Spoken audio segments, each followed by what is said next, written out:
I hope आप सभी अच्छे होंगे।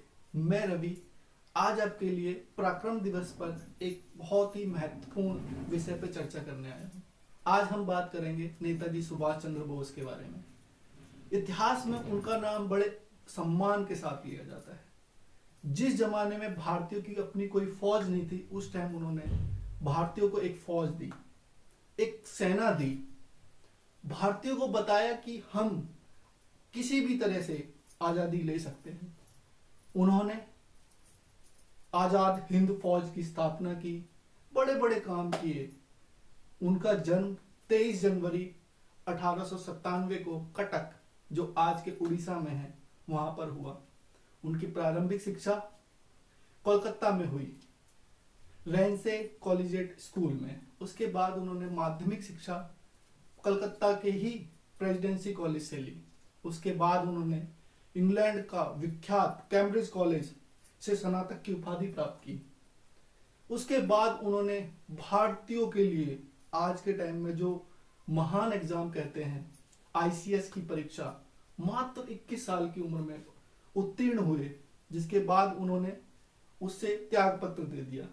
उनका मानना था कि हम भारतीय अंग्रेजों के गुलाम नहीं रह सकते, उनके साथ काम नहीं कर सकते। उन्होंने खुद को जाहिर किया, उन्होंने बताया कि भारतीय कुछ भी कर सकते हैं। उसके बाद उन्होंने आईसीएस की परीक्षा देने के बाद वो भारत लौटे। 1921 में उन्होंने स्वराज पार्टी की स्थापना की। उनके राजनीतिक गुरु सीआर चित्तरंजन दास जी थे, जिनके साथ में उन्होंने स्वराज पार्टी की स्थापना की थी। उनके आध्यात्मिक गुरु विवेकानंद जी थे, जो एक अध्यात्म की जीती जागती मिसाल थी। उनका शिकागो भाषण हम कैसे भूल सकते हैं, इतने आध्यात्मिक पुरुष को। नेताजी ने कांग्रेस को ज्वाइन किया, बहुत कम उम्र में उन्होंने कांग्रेस को ज्वाइन किया, और एक जिससे भारत में उन्होंने अपनी ख्याति अलग ही प्राप्त की। उन्होंने हर मोर्चे पर भारत को स्वतंत्रता के लिए, भारत की स्वतंत्रता के लिए मांग की, और हर जगह पर एक दृढ़ संकल्प के साथ भारत को रिप्रेजेंट किया उन्होंने हर जगह, कि भारतीयों को आजादी चाहिए। आप सब लोग जानते होंगे नेहरू रिपोर्ट। नेहरू रिपोर्ट मोतीलाल नेहरू जी ने प्रस्तुत करी 1928 में, जिसका नेताजी ने पुरजोर विरोध किया। उनके जो चीजें थी, उनको वो रिपोर्ट में जो चीजें थी, वो चीजें उनको पसंद नहीं थी। जैसे कि भारत को डोमिनियन स्टेटस। उनका मानना था कि हम किसी के गुलाम क्यों रहे, डोमिनियन क्यों रहे, हमको तो सिर्फ सेल्फ डिपेंडेंट होना चाहिए, पूर्ण स्वतंत्रता चाहिए। इसीलिए उन्होंने नेहरू रिपोर्ट का अपोज किया।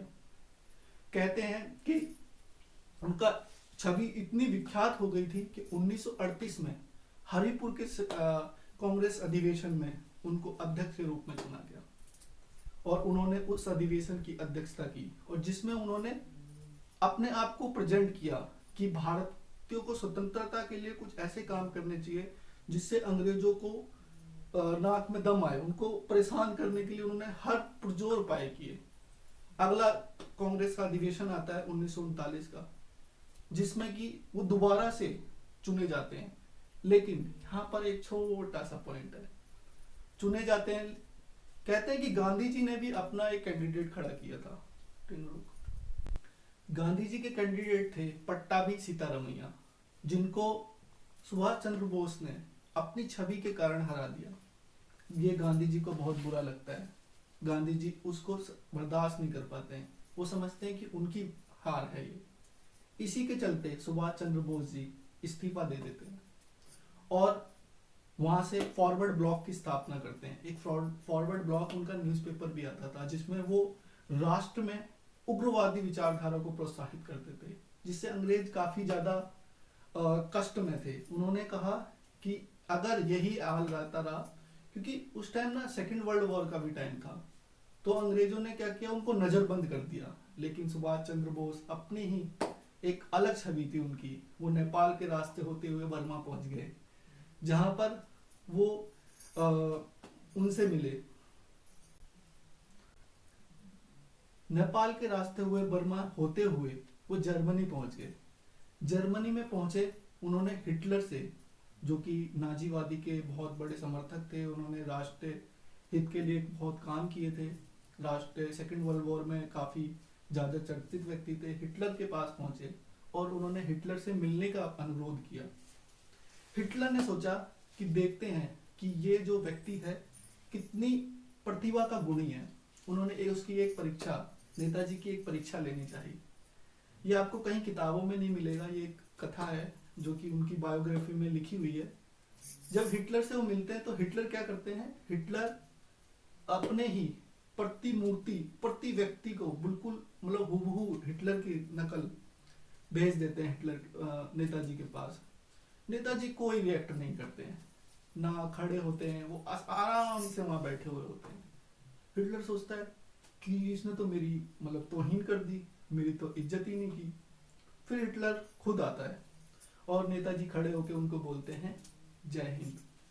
तो हिटलर उनसे एक क्वेश्चन पूछता है। हिटलर पूछता है कि अभी जो व्यक्ति गया वो भी हूबहू मेरी तरह था, आपने उसको क्यों नहीं मतलब नमस्कार या जो भी उन्होंने किया आदाब क्यों नहीं किया। तो नेताजी बड़े शांत स्वभाव से बोलते हैं कि हिटलर जैसा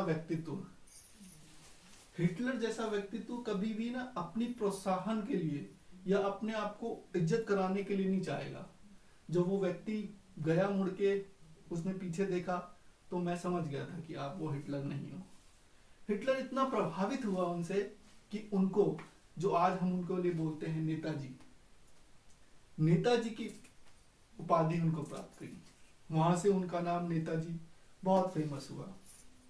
उन्होंने वहां पे आजाद हिंद फौज की स्थापना की, ठीक है, 2 ब्रिगेड बनाई, 2 ब्रिगेड की स्थापना करी, मोहन सिंह जी के साथ में मिलके एक सेना बनाई और जिसको भारत की तरफ मोड़ा।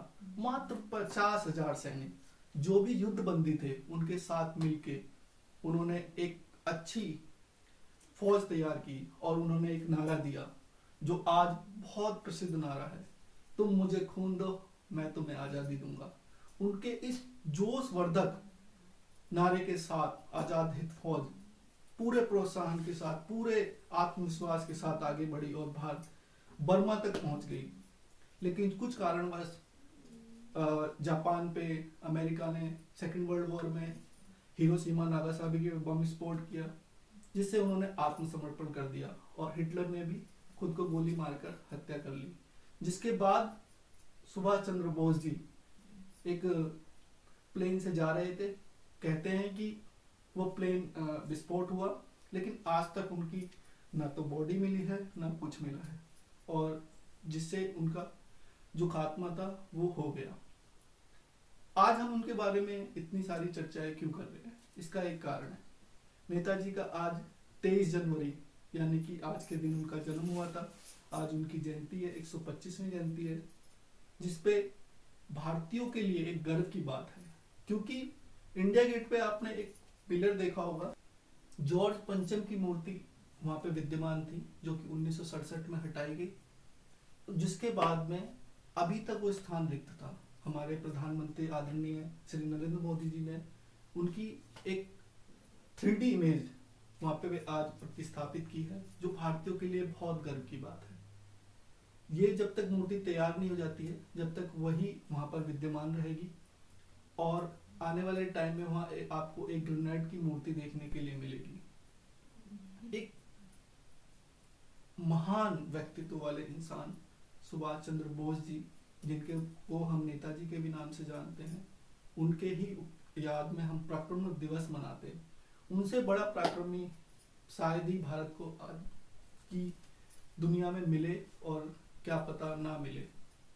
आपको एक और चीज बता दें, यहाँ पे एक तथ्य है, महात्मा की जो उपाधि दी थी महात्मा गांधी को, वो रविंद्रनाथ टैगोर जी ने दी थी, और भारत का राष्ट्रपिता जिसने गांधी जी को कहा वो सुभाष चंद्र बोस जी थे। धन्यवाद बहुत बहुत।